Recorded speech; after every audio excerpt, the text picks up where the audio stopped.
What's up, guys? Feeling like ass after maybe over celebrating Christmas. I don't know. I don't drink anymore, but I do not feel very good.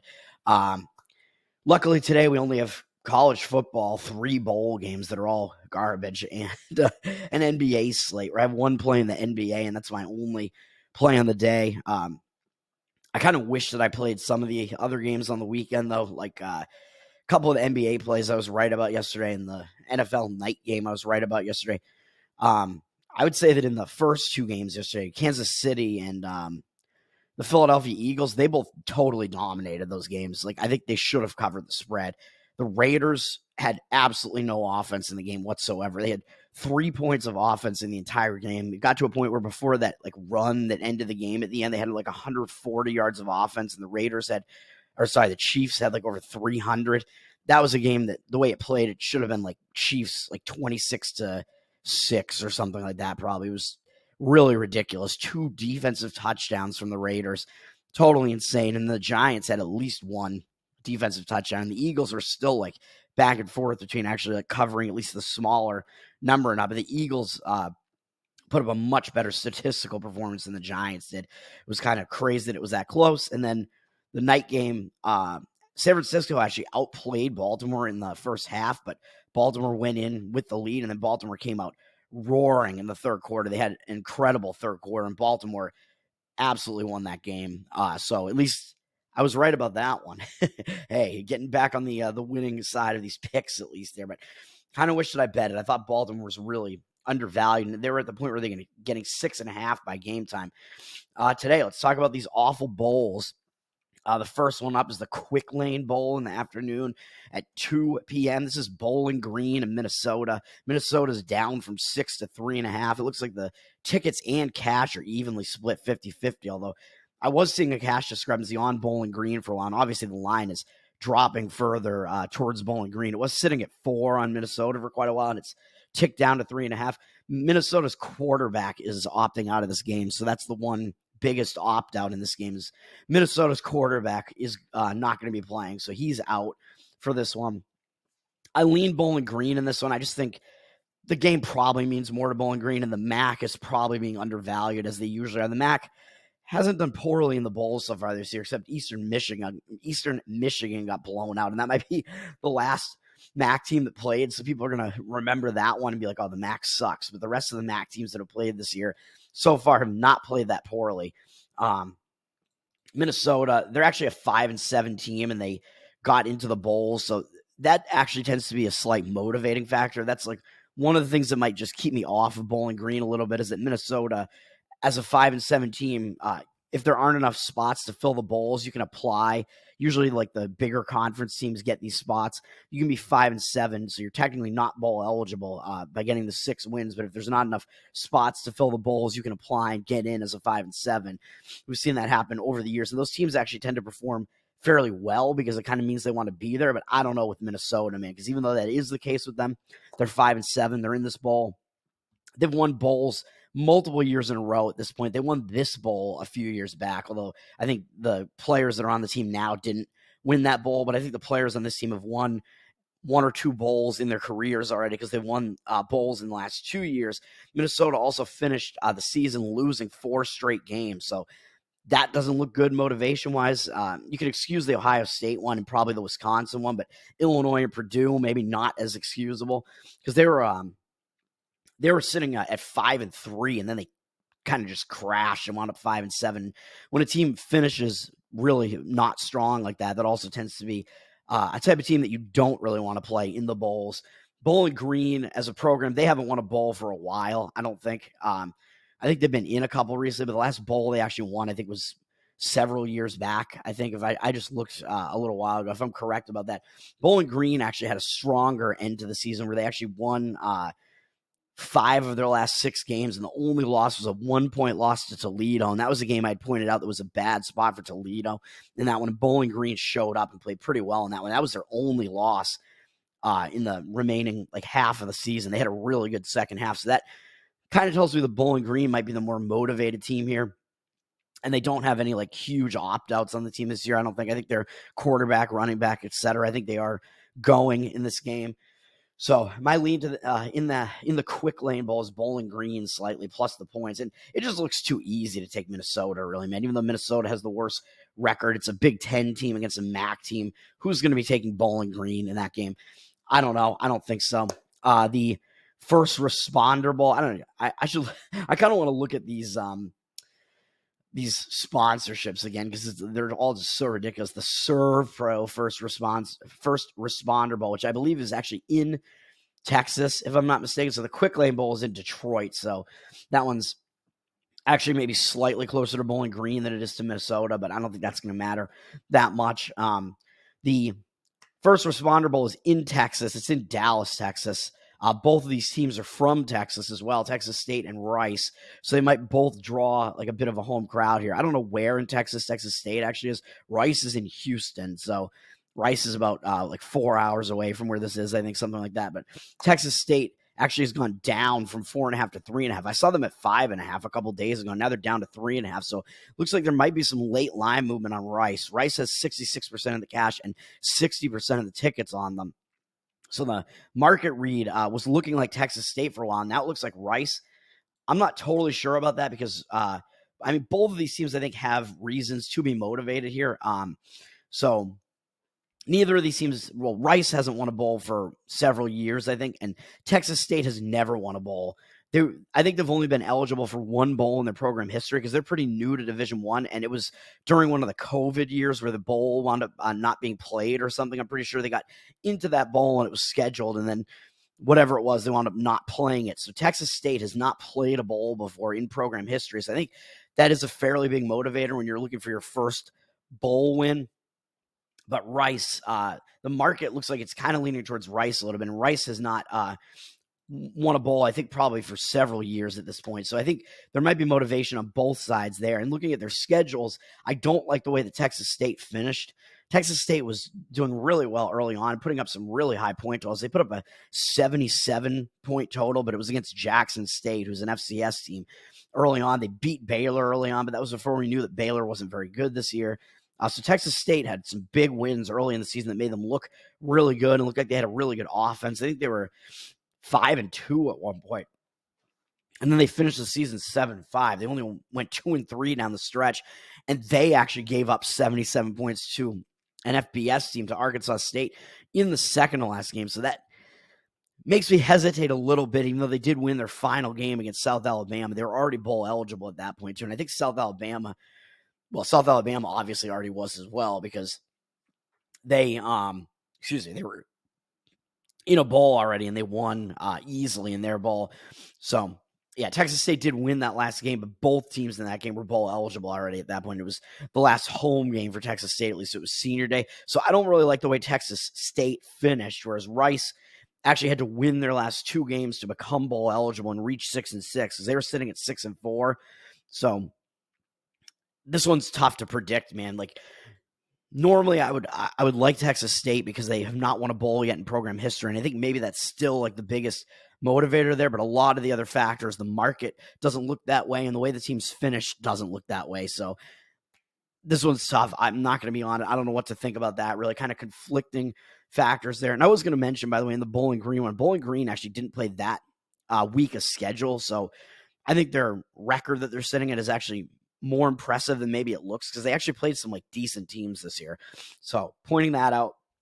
And then the final game, the night game tonight, is the guaranteed rate ball in Phoenix, Arizona. And that's Kansas and UNLV. Kansas is up from 10.5 to 13, going through the 13. 63% of the cash on Kansas and 58% of the tickets on Kansas. So Kansas is a bit of the public team. It looks like they have more of the cash discrepancy as well. And the line is moving up further on Kansas. So the market read is kind of on Kansas here to cover this big number. And the guaranteed rate bowl, I think, does have a history of the bigger favorites covering a decent amount in this game. And as far as motivation is concerned, I kind of see both teams being motivated for this one as well. Neither of these teams have a lot of opt-outs, so they're going to be pretty complete teams here. Kansas, I believe, was in I think they were in that crazy bowl last year against Arkansas where there was some I think Kansas was way ahead maybe, and they completely imploded and blew the game and wound up losing by 2 after they were winning by like 30 points or something. You can check me on that. I'm not 100% sure. Maybe I can just look at it really quick. So that might be a motivational factor, actually. If you're Kansas and a lot of the guys on your team were in a bowl last year, yeah, they were in the AutoZone Liberty Bowl. It was a 3 overtime game. Let me see. No, actually, Kansas was losing by a ton. They were losing 31-7. They came all the way back, took the lead, and then wound up losing in triple overtime. So still, like, it's a brutal game. That was a ridiculous game with a ton of scoring in the Liberty Bowl there. And Kansas, yeah, so that might motivate Kansas a little bit because a lot of these guys that they have are probably in that bowl last year, and they remember it. They remember making that huge comeback and just falling short there. So I mean, that was a year ago, so I don't think that means it's going to be like a bowl hangover spot or anything like that. I think that means they're going to show up here because Kansas actually as a program hasn't won a bowl in a while either, I don't think. I think it goes back a ways now at this point because we had a bunch of years where Kansas wasn't very good. Like, I remember them being in bowls like maybe around a decade ago, but for a while they've not been in bowls. So I remember them being like big favorites in like bowls in Arizona like this back in the day when they were actually a decent team, but it's been a while since then, so I think they'll be motivated. UNLV as a program also has not won a bowl in quite a long time, I don't think. I don't like the way that they finished the season, though. They were 9-2 at one point in the season, and then they almost didn't even make the Mountain West Championship. And then when they got there, they really put up a pretty poor performance and lost to Boise. So I think this UNLV team might be a little bit overrated. Like, their wins on their schedule are mostly not really that impressive.